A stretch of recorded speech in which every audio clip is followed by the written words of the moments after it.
ជំរាបសួរពុកម៉ែបងប្អូនអរគ្នាឥឡូវខ្ញុំមកធ្វើscrap និងកាហ្វេទាំងអស់គ្នា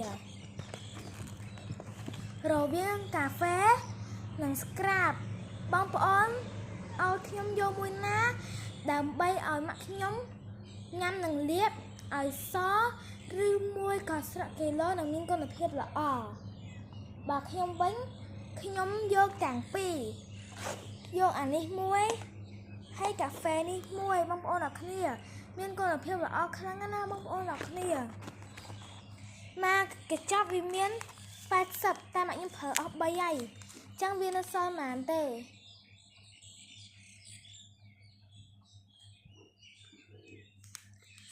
ឈប់80ដល់3ឈប់ខ្ញុំដកសិនណា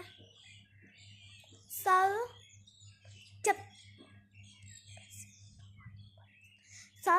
77នឹងមាន80បងប្អូនអរគ្នាយើងឆុងមួយទឹកក្តៅពេលស្អែកឡើងយើងធូរតិចណានេះ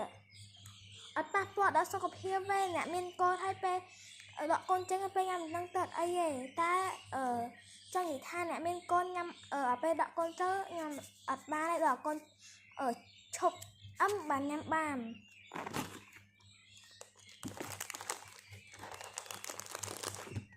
ឃើញយើងកុំថាតិចនៅក្រោមទៀតចឹងខ្ញុំសូមជម្រាបលាបាយបាយ